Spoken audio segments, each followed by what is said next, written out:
Coba diri. Oke, terima Oke, kasih. terima kasih. Baik, Kak, terima kasih. Izin Bu Dina untuk memaparkan. Ya, baik. Assalamualaikum warahmatullahi wabarakatuh. Waalaikumsalam warahmatullahi wabarakatuh. Selamat pagi dan salam sejahtera untuk kita semua. Yang terhormat Ibu dosen yaitu Bu Dr. Dina Rahmi Darman MPD. Yang saya hormati seluruh rekan mahasiswa serta yang saya banggakan teman-teman kelompok presentasi hari ini. Puji syukur, marilah kita panjatkan kehadirat Allah Subhanahu wa Ta'ala, Tuhan Yang Maha Esa, karena atas rahmat dan hidayahnya kita dapat hadir dan mengikuti kegiatan presentasi pada hari ini dalam keadaan sehat walafiat. Nah, mungkin kakak-kakak yang di S1 ini agak bertanya-tanya ya, ada apa kedatangan kami di sini tugas mata kuliah riset SD dan PGSD. Di sini akan kami memaparkan refleksi temuan-temuan di SD terutama dalam pembelajaran IPA. Nah, untuk membuka kegiatan pada pagi ini, izinkan saya membacakan sebuah nanti bilang cakep semua ya kakak-kakak. Daun kelapa melambai pelan, Cakep. Cakep, anak sekolah tertawa riang. cakep. Mari kita simak materi paparan. Temuan IPA kami sajikan dengan senang. Cakep. Ya, baik. Nah, sebelum masuk ke pemaparan materi, izinkan kami memperkenalkan eh, pendidikan dasar, terutama pada peminatan IPA yang terdiri dari saya sendiri, Yanti Nurmala. Yang kedua ada Bu Winarsi. Yang ketiga ada Bu. Yang keempat ada Kak Ratri Kurniawardani. Dan yang kelima ada Kak Fitria Alawiyah. Kajian kami yang telah hampir 1 bulan kami melaksanakan observasi di SD, di masing-masing SD, yang berjudul.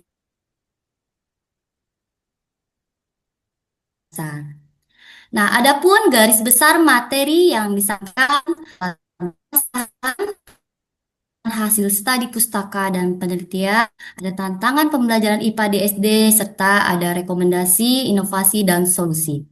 Nah, kepada rekan kami untuk menyampaikan materi yang pertama. Izin men-share screen.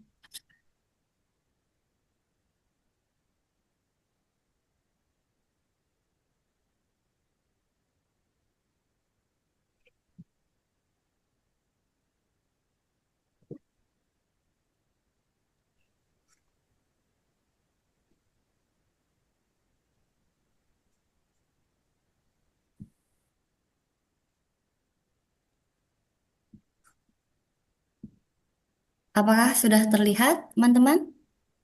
Sudah Bu Mala. Oke, baik. Kami persilakan untuk pemaparan materi yang pertama. Oke, terima kasih banyak Bu Mala. Selamat pagi semuanya. Mohon izin Ibu Dina, mohon maaf mengganggu waktunya untuk kakak-kakak semua. Perkenalkan saya Fitri Alawiyah. Kali ini saya akan mempresentasikan bagian pertama. Baik. Adapun laporan riset praktek di sekolah dasar ini tadi sudah disampaikan juga oleh Ibu Mala, bahwasannya kita terdiri dari 5 mahasiswa. Yang pertama itu Ratri Kurniawardana, terus yang kedua itu Ibu Yanti Nurmala, yang ketiga saya sendiri Fitri Alawiyah, yang keempat Ibu Winarsi, dan yang kelima itu Ibu Sami Lesari. Next Bu Mala.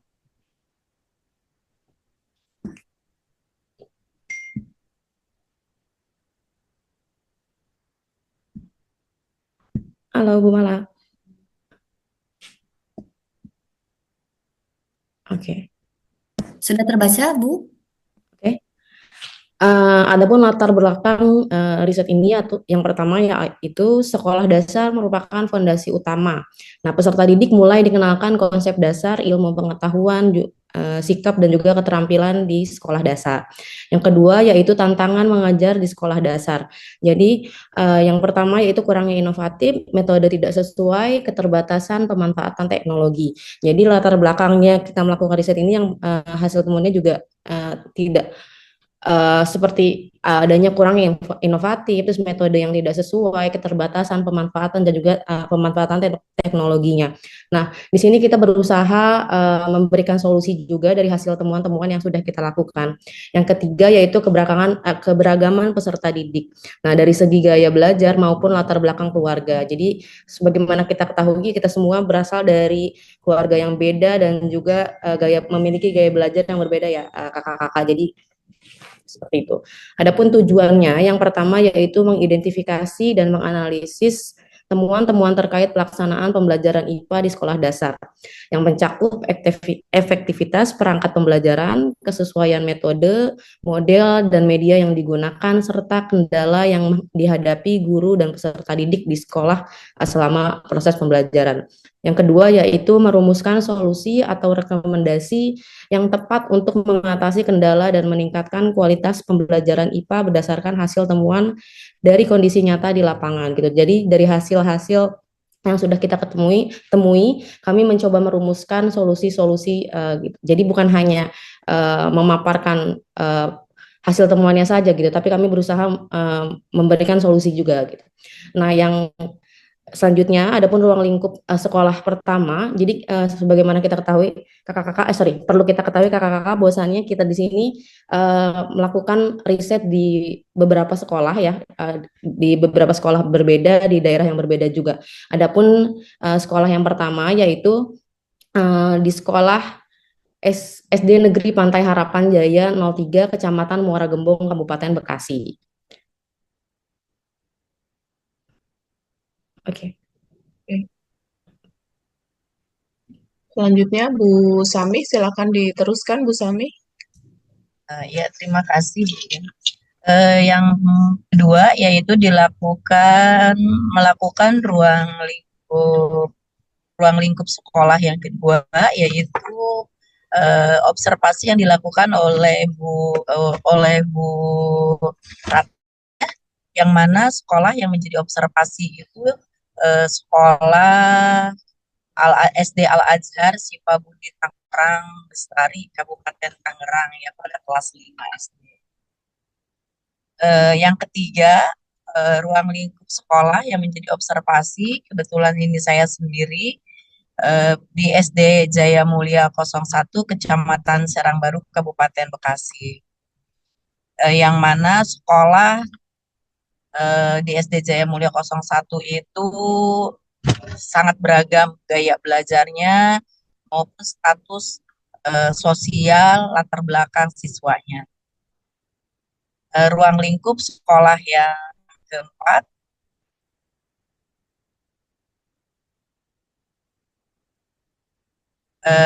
di sini melakukan praktik pembelajaran di kelas 4 SD Sukamekar 01, Kecamatan Sukawangi, Kabupaten Bekasi, yang dilakukan oleh Ibu Nurmala.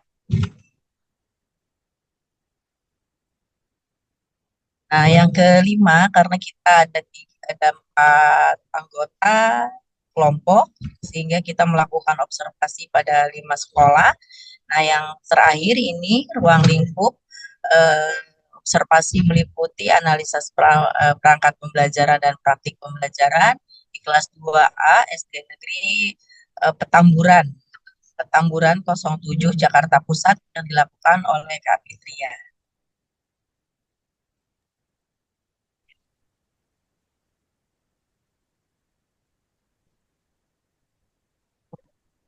Saya lanjutkan ya Bu Ami ya.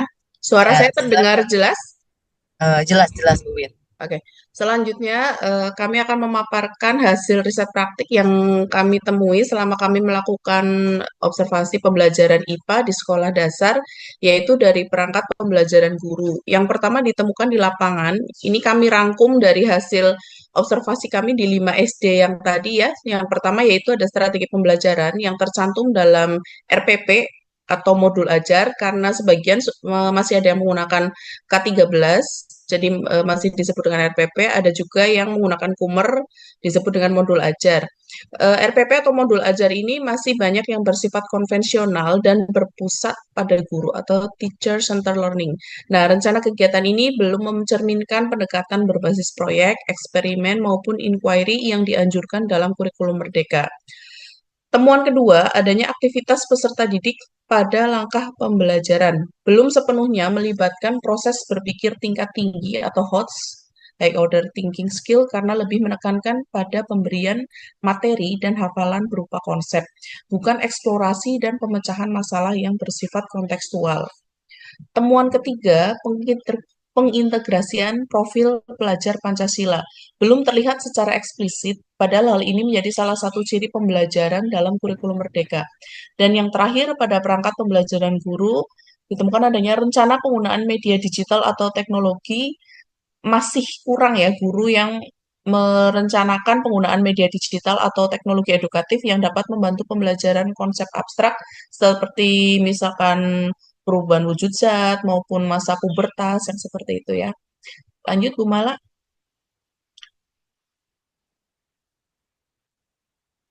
Nah, jika tadi tentang perangkatnya, kita sekarang akan mengamati dari proses pembelajarannya yang berlangsung seperti apa. Temuan pertama yaitu tentang partisipasi peserta didik dan manajemen kelas. Partisipasi peserta didik masih amat sangat minim yang kita jumpai di lapangan dan guru dominan berdiri di depan kelas, jadi jarang guru yang eh, berjalan memutari kelas begitu ya. Kemudian dijumpai siswa yang justru malah asik menggambar maupun mengobrol dengan teman semeja. Jadi mereka tidak apa memperhatikan guru. Kemudian solusinya bagaimana? Kita diharapkan sebagai guru dapat menerapkan strategi berupa pengelolaan kelas dengan pendekatan yang lebih humanis dan memvalidasi setiap respon siswa tanpa adanya penghakiman atau menghakimi siswa ya. Kemudian siswa dilibatkan aktif dalam proses pembelajaran, yaitu pembelajaran ini lebih berpusat pada siswa, student center learning. Next, Bu Mala.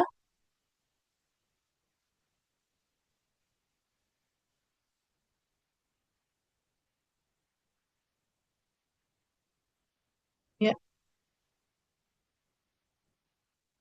Selanjutnya Bu Mala,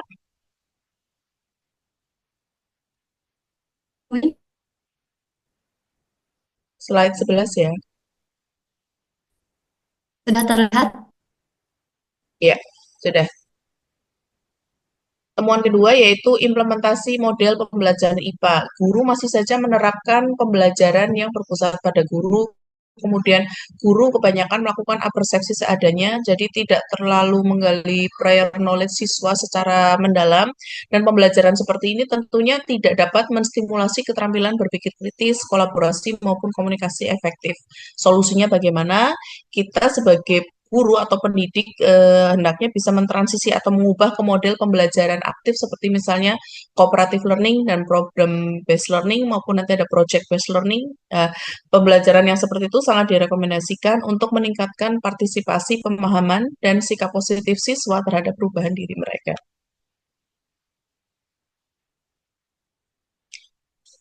Yang ketiga, dari media pembelajaran IPA.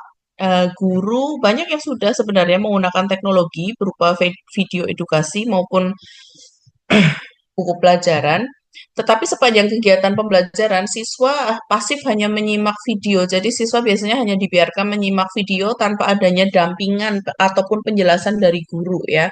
Padahal di dalam video itu biasanya ada terdapat istilah-istilah yang mungkin masih asing untuk anak-anak SD. Nah, video biasanya juga masih bersifat sangat umum, kurang kontekstual dengan pengalaman nyata siswa. Selain itu, kegiatan belajar yang sangat monoton ini mengakibatkan keterbatasan diferensiasi. Nah, dalam pembelajaran yang berpusat pada guru yang menggunakan perangkat teknologi, siswa pun jarang terlibat. Tidak adanya alat bantu visual lain seperti misalkan gambar, poster, atau video animasi yang lainnya, dan siswa tidak memanfaatkan alat digital yang dioperasikan oleh diri sendiri. Kemudian yang terakhir, tidak memanfaatkan lingkungan dan prasarana sekolah yang telah tersedia. Solusinya bagaimana kita bisa mengkombinasikan dengan media interaktif yang nantinya dapat meningkatkan efektivitas dan keterlibatan siswa. Misalkan siswa dibuatkan kartu aktivitas maupun permainan edukatif, bisa melihat poster infografis, komik digital, alat peraga, dan laptop atau prasarana yang disediakan oleh sekolah. Untuk paparan selanjutnya akan diteruskan oleh Kak Ratri. Silakan, Kak Ratri. Baik, terima kasih Bu Win. Baik teman-teman, selanjutnya saya akan menyampaikan beberapa temuan dari hasil observasi kami. Masih di proses pembelajaran, namun yang kami observasi adalah di bagian strategi pembelajaran, khususnya pada pembelajaran IPA. Jadi berdasarkan hasil observasi, kami menemukan beberapa temuan bahwa strategi pembelajaran yang digunakan oleh guru itu masih bersifat konvensional, yang mana artinya guru itu sebagian besar masih menggunakan mungkin model ekspositori ya, atau masih teacher centered. Jadi keterlibatan siswa di dalam proses pembelajaran itu masih sangat kurang. Kemudian yang kedua, siswa itu kurang berani dalam bertanya tentang materi-materi yang mungkin bersifat sensitif. Jadi salah satu anggota kami kemarin ada yang mengobservasi dan materi yang sedang disampaikan oleh gurunya itu adalah berkaitan dengan alat reproduksi begitu. Nah, karena mungkin guru mungkin guru belum menyajikan materi tersebut secara ringan atau seperti apa begitu. Jadi akhirnya ada beberapa siswa yang khawatir atau takut untuk bertanya karena materinya cukup sensitif. Kemudian kurangnya ruang diskusi atau refleksi terhadap pengalaman pribadi. Lalu bagaimana solusi seharusnya untuk mengatasi temuan ini? Yang pertama, guru sebaiknya menggunakan strategi pendekatan inquiry dan juga scientific. Mungkin kalau inquiry itu lebih mengarah kepada proses penemuan informasi oleh siswa sendiri. Kemudian kalau scientific ada tahapan-tahapan yang mana keduanya merupakan strategi pembelajaran yang melibatkan siswa secara aktif di dalam pembelajaran IPA begitu. Kemudian solusi yang lain adalah menggunakan pembelajaran yang kooperatif, kemudian mengintegrasikan teknologi dan juga media interaktif lainnya. Dan yang terakhir adalah menggunakan pendekatan kontekstual, di mana pendekatan kontekstual ini artinya materi yang kita sajikan sudah seharusnya berkaitan dengan kehidupan siswa secara nyata di lingkungan mereka. Jadi itu akan lebih mudah bagi mereka memahami materi yang sedang dipelajari begitu. Berikutnya silakan next. Lalu ada fasilitas dari pembelajaran IPA. Jadi kami tadi sudah disampaikan bahwa ada 5 sekolah, di mana 4 sekolahnya adalah sekolah negeri, kemudian 1 sekolah di saya sekolah swasta. Jadi untuk pembelajaran IPA ini fasilitas untuk mendukung pembelajaran IPA itu sebetulnya sangat penting gitu ya teman-teman. Cuman kalaupun ternyata di sekolah tidak tersedia laboratorium IPA, mungkin guru bisa menggunakan lingkungan untuk proses pembelajaran IPA. Nah, dari temuan ini, fasilitas belajar itu bisa berupa material ataupun non-material, di mana aspek material itu bisa berupa sumber belajar, kemudian perangkat pembelajaran, termasuk keberadaan laboratorium sekolah. Tadi sudah saya sampaikan, mungkin ada sekolah yang mempunyai laboratorium IPA, tapi ada juga yang belum memiliki laboratorium IPA. Kemudian, guru itu hanya mengacu pada buku paket IPA, tidak ada sumber belajar yang berasal dari internet. Ini salah satu temuan yang di mana guru itu baru menggunakan buku paket aja gitu ya untuk proses pembelajaran. Sedangkan sumber belajar itu sebetulnya banyak, salah satunya bisa dari internet atau bahkan environment di sekitar mereka itu bisa dijadikan sebagai sumber belajar. Lalu bagaimana solusinya? Agar sejalan dengan prinsip pendidikan di abad 21 yang mana menekankan keterampilan 4C, mungkin teman-teman di sini sudah tahu keterampilan 4C itu ada apa saja gitu ya, serta literasi teknologi dan informasi, maka fasilitas pembelajaran itu harus didesain supaya lebih adaptif dan interaktif. Yang pertama, dengan menyediakan alat-alat edukatif. Yang kedua, mengintegrasikan teknologi. Yang dimaksud dengan integrasikan teknologi ini tidak harus setiap siswa itu memegang gadget mereka satu-satu, tapi mungkin guru bisa menyediakan 1 laptop, kemudian siswa secara bergantian bisa menggunakan itu. Kemudian mengembangkan maaf Bu Mala, boleh ke slide sedikitnya lagi? Ya, stop.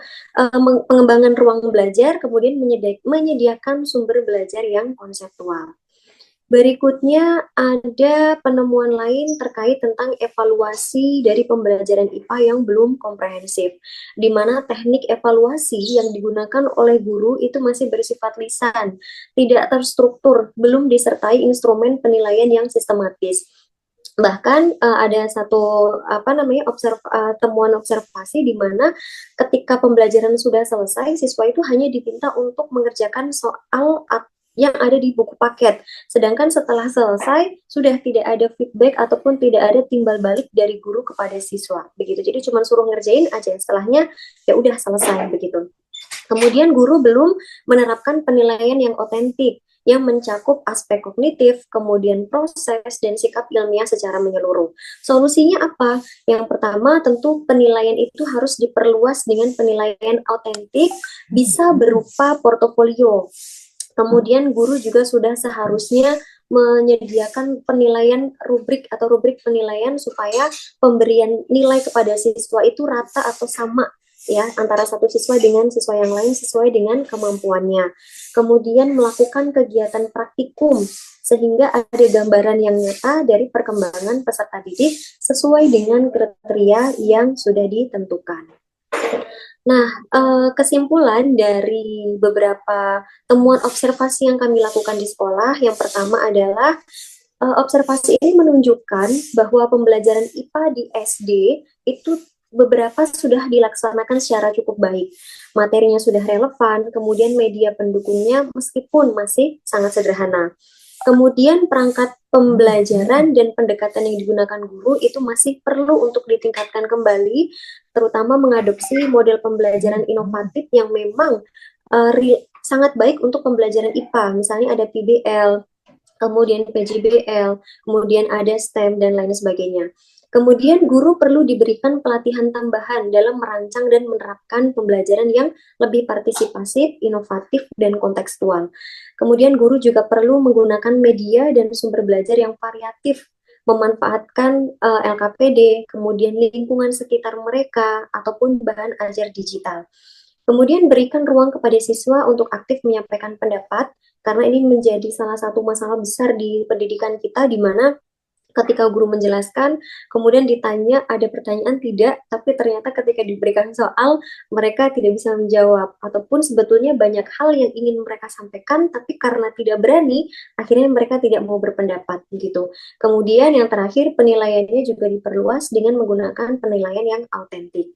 Nah, sekedar informasi teman-teman bahwa setelah kita melakukan observasi, kemarin kita juga sudah melakukan proses atau kegiatan mengajar di sekolah, di mana model pembelajaran yang kita gunakan itu macam-macam ya. Ada yang menggunakan PJBL, kemudian ada yang menggunakan PBL, mungkin ada juga teman-teman yang menggunakan STEM. Nanti mungkin boleh di-sharing kalau memang ada yang perlu ditanyakan.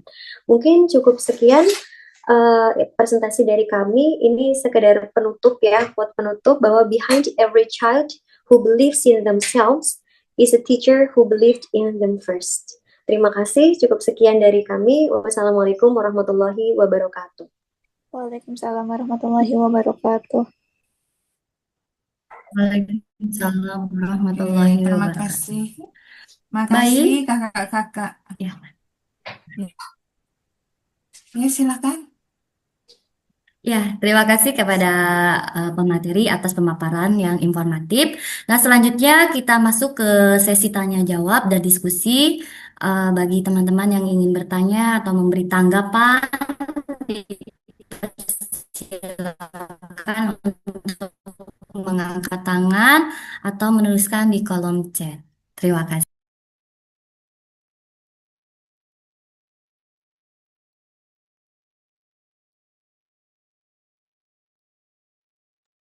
Ya, mungkin barangkali dari Bu dosen, Bu Dina, ingin memberikan tanggapan? Baik, ini di SD mana yang diobservasi, Mbak? Bu Eh, Yanti. ini kita ada 5 SD, Bu, terdiri dari SD negeri dan SD swasta. Kebetulan ada yang dari Bekasi, Jakarta, Tangerang, bervariasi. Nah, terus teknik pemilihan eh, SD untuk yang diobservasi itu kayak gimana, Bu? Untuk pemilihan SD-nya, kami kebetulan cari yang terdekat dengan domisili ya, sesuai dengan mahasiswa. Untuk tugas riset ini, Bu Gusti membebaskan kita memilih di SD yang mana gitu, sesuai dengan domisili kita gitu, Bu. Kan observasi itu kan tergantung pada eh, subjeknya ya, objeknya. Kemudian kalau seandainya kita observasi di tempat yang sudah terbiasa menggunakan media digital misalnya, kan hasilnya akan berbeda dengan yang tidak biasa menggunakan media digital, misalnya gitu ya Bu Yanti. Nah kemarin kenapa apakah ada sekolah yang tempat mengajar yang digunakan Saya Bu observasinya, Dina. Mbak? Bu Saya Bu Dina. ini ya. Nah, oke. Nah, itu kan bisa langsung untuk diaplikasikan ketika mengajar langsung. Ketika observasi di situ, oh ternyata apa yang kurang. Walaupun sebenarnya kita nggak bisa mengobservasi diri kita mengajar, tapi harus ada orang lain yang mengobservasi. Ya. Nah, mungkin lebih akan lebih jadi solutif ketika tugas itu langsung ke sekolah tempat kita ngajar masing-masing. Kita ngajar yang mengobservasi adalah teman kita gitu. Tapi kalau mau mengobservasi yang lain juga nggak apa-apa. Nah, nanti kan tadi kan banyak permasalahan, kemudian ada solusi, misalnya kayak ada video yang ditampilkan, tidak tidak ada feedbacknya, hanya lihat video kayak nonton film, tidak ada penjelasan, tidak ada misalnya videonya itu stop. Kamu lihat ini gambar apa gitu kan? Oh itu anak-anak sedang misalnya buang sampah ke sungai. Nah, harus harusnya kan di stop dulu. Nanti diajak di siswanya berdiskusi, kemudian lanjut lagi, lanjut lagi. Nah, jadi sehingga videonya interaktif seperti yang ditampilkan tadi di slide salah satunya. Nah, kalau seandainya itu langsung di sekolah yang kita ajar, itu akan langsung bisa diingat-ingat langsung sama yang mengajar. Misalnya Bu Winarsih yang diobservasi sama Bu Nurma. Bu Nurmala. Oh, ternyata saya begini yo. Oh, ada masukannya. Itu pasti ingat lebih ingat dan nanti bisa langsung diaplikasikan. Tapi kalau di sekolah yang lain, nah kita hanya memberikan saran dan mereka, oh ya terima kasih kita nggak bisa memantau apakah itu akan dilakukan atau tidak. Gitu aja. Tapi udah bagus ya observasinya, tergantung ininya ya, tergantung Objek. petunjuknya aja. Iya. Hmm. Terima kasih, Bu Dina. Barangkali ada dari kakak-kakak yang ingin memberikan tanggapan. Silakan mahasiswa semua. Ini dulunya kakak-kakak S2 ini juga sama dengan kita semua di sini S1 juga. Jadi setelah itu setelah tamat S1 mengajar, kemudian banyak yang beasiswa. Nah, ini kakak-kakak semua ini pun bisa dijadikan inspirasi kita semua ya. Nah, nanti bisa bertanya gimana cara setelah S1 bisa lanjut S2 dapat beasiswa nggak perlu mengeluarkan uang pribadi. Nah, itu. Tanya yang lain juga boleh, nggak apa-apa, mumpung pematerinya banyak. Insya Allah siap. Aku juga mahasiswanya Budina di Pasca. Jadi sama, kita sama-sama mahasiswanya Budina kok. Jadi memang memang sesuatu itu butuh proses ya, walaupun sekarang baru S1, nanti juga bisa S2, bisa S3. Tuh, silakan ditanyakan mengenai yang sudah ini. Nah, ini ada pertanyaan dari Ahmad Jordi, Kak. Langsung aja juga nggak apa-apa, nggak usah ditulis di chat, biar kakak-kakaknya tahu nih mana yang Ahmad Jordi.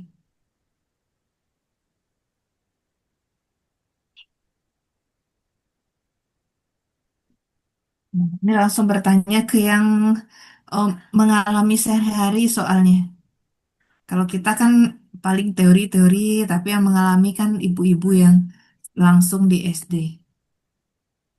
Oke, mau langsung Ahmad Jordi atau di ini aja, di pesan aja, message Ya. aja. Saya bacakan aja ya Bu Dina pertanyaannya ya. Oke, silakan. Mungkin masnya malu sama ibu-ibu ini. Ya, saya bacakan pertanyaan nanti silakan teman-teman bisa membantu untuk menjawab ya.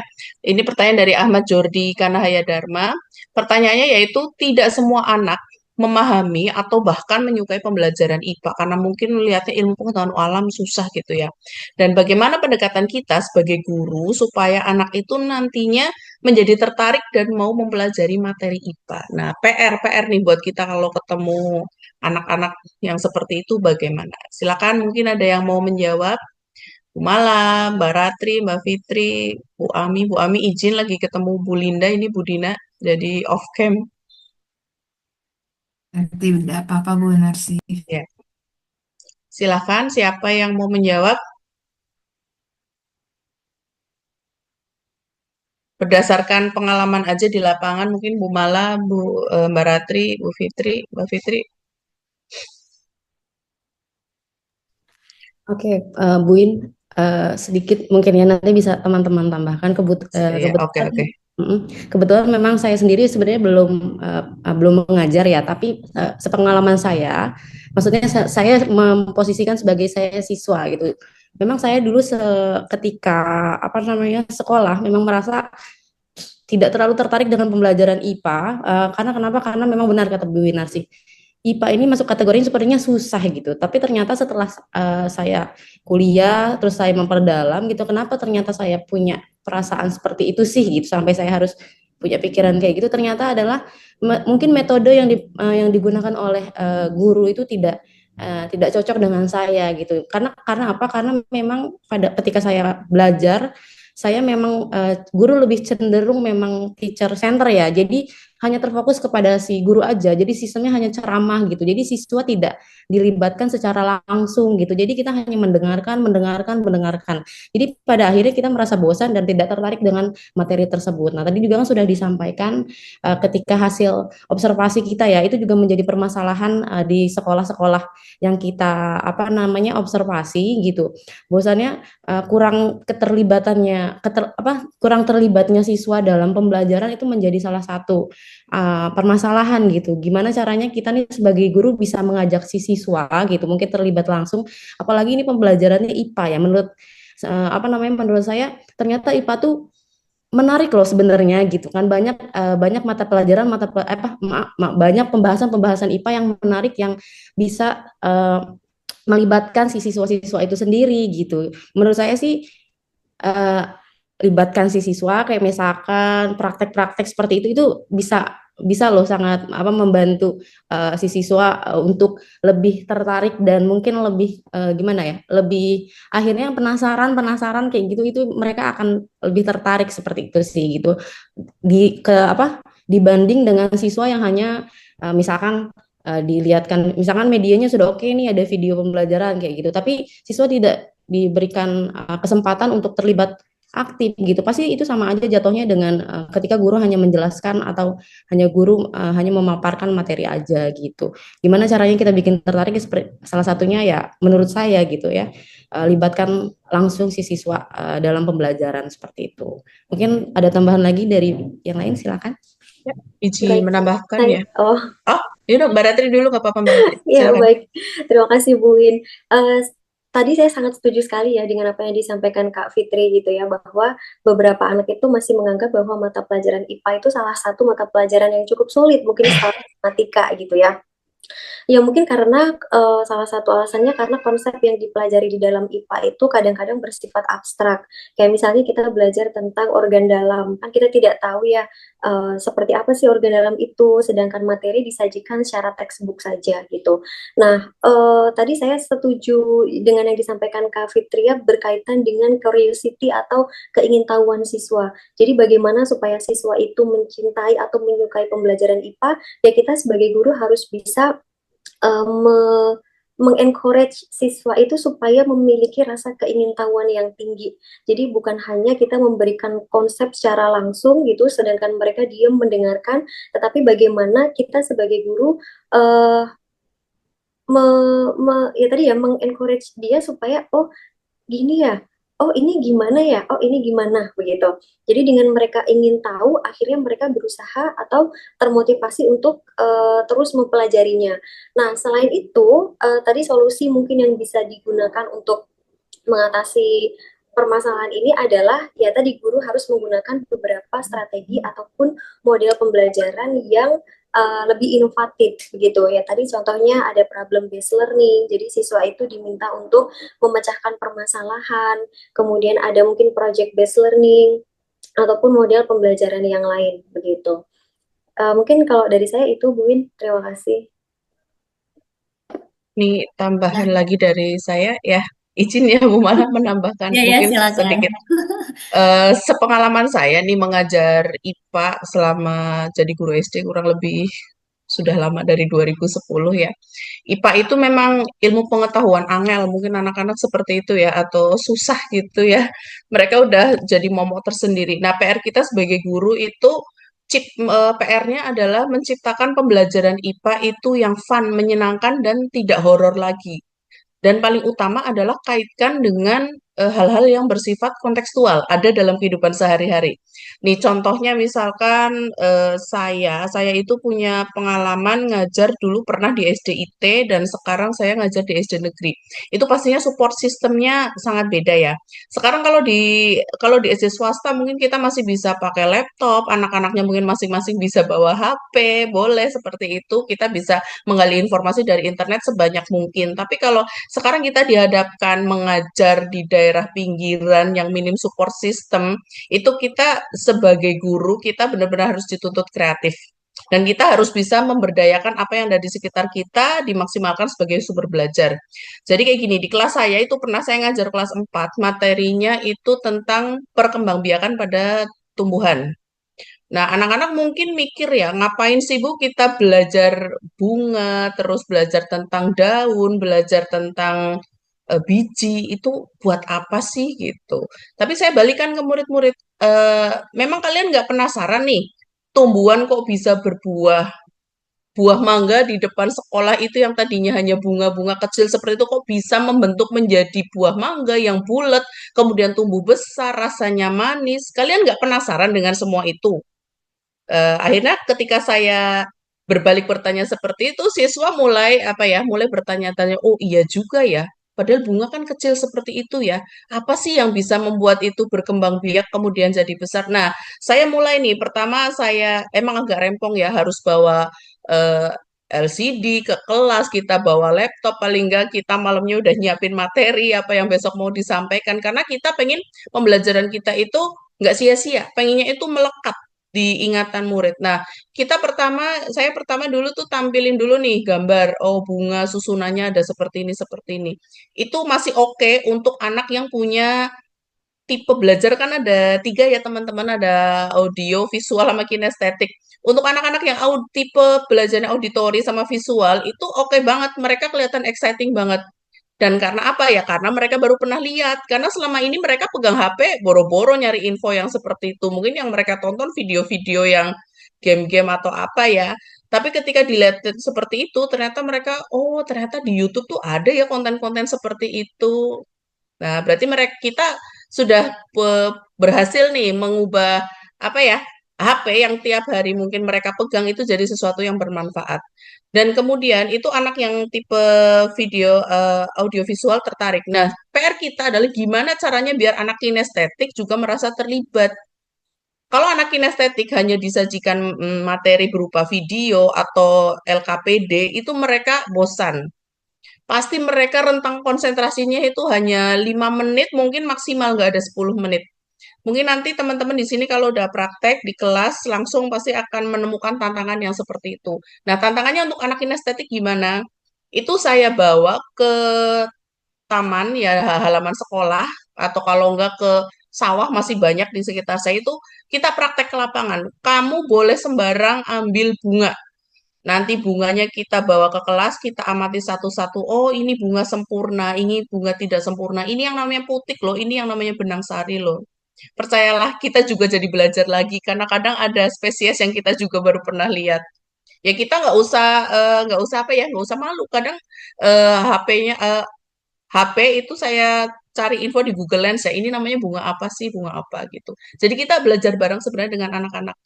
Dan guru itu nggak mutlak maha benar ya ketika di kelas harus mau menerima kritik dari murid. Kalau kita misalkan melakukan kesalahan. Jadi ketika ada murid bertanya sesuatu yang kritis, kita validasi. Jangan malah kita marahin atau seperti apa. Nanti karena terbawa sampai dewasa mungkin jadi takut dan trauma. Ini seperti ceritanya Bu Mala yang trauma trauma dengan pelajaran kimia ini. Itu tambahan dari saya, teman-teman. Semoga bisa diambil manfaatnya. Terima kasih.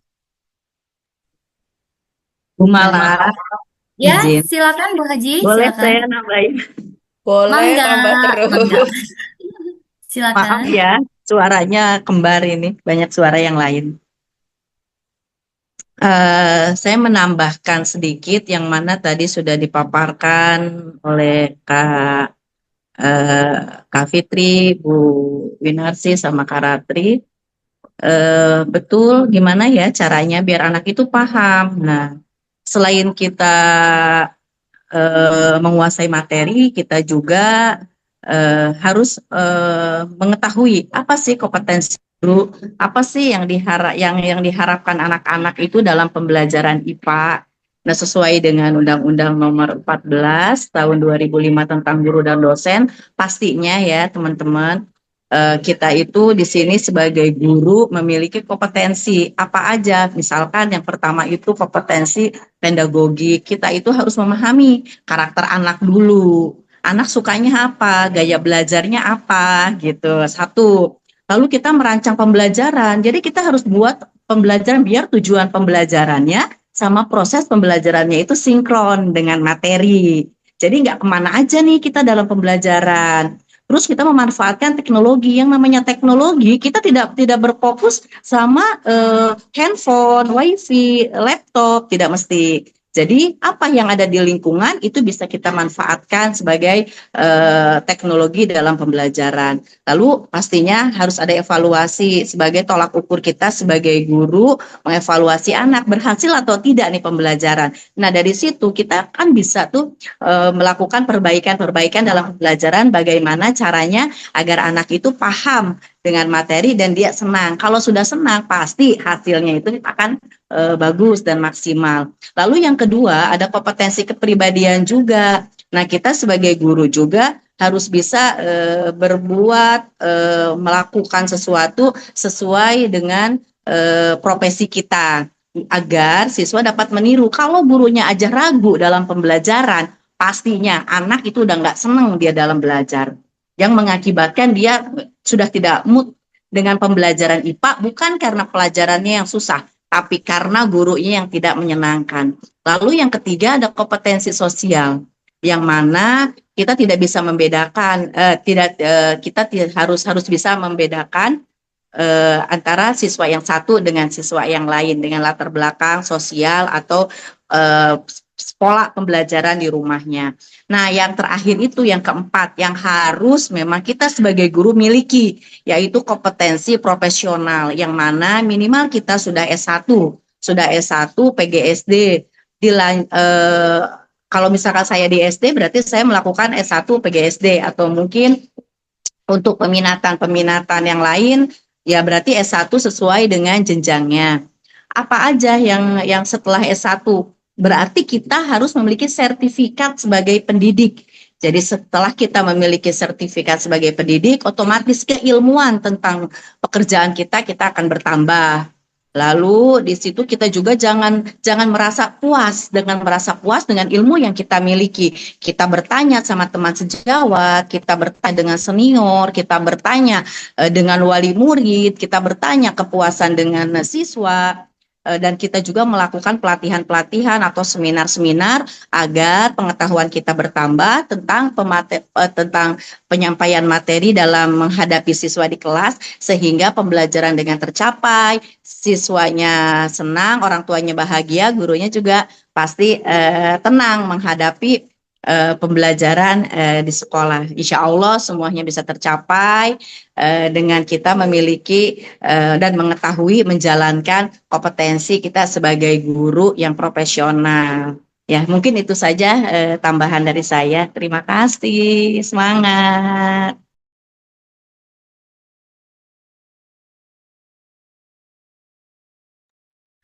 Baik, terima kasih rekan-rekan. Mungkin saya akan rangkum ya jawaban-jawaban dari teman-teman ya, bahwa pendekatan yang bisa dilakukan guru untuk membuat pembelajaran IPA itu lebih menarik dan diminati oleh siswa.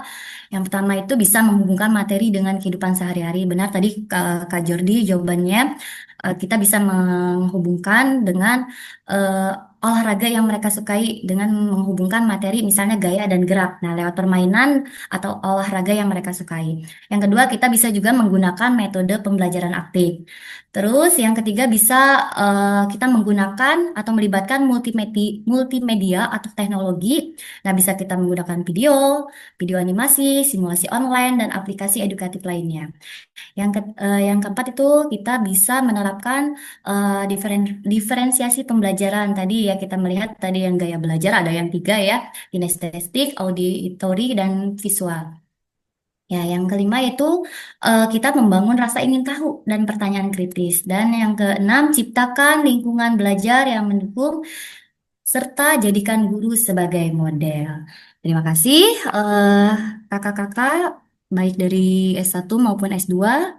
Barangkali ada yang ingin kita diskusikan kembali.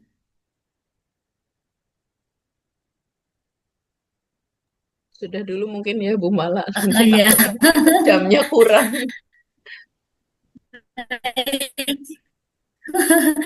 Baik, ya terima kasih kami ucapkan kepada Ibu dosen, Bu Dr. Dina atas waktunya dan telah mengizinkan kami mengisi kelas Bu Dina serta kakak-kakak S1 yang sudah bersedia apa ya, mengizinkan kami bergabung di kelas hari ini. Ya, semoga hasil paparan atau diskusi kita hari ini menjadi bekal dalam pengembangan pemahaman kita tentang pembelajaran IPA di sekolah dasar. Nah, sebelum eh, kita akhiri kegiatan ini, tadi ada pantun pembuka, berarti ada pantun penutup. Izin Bu Dina,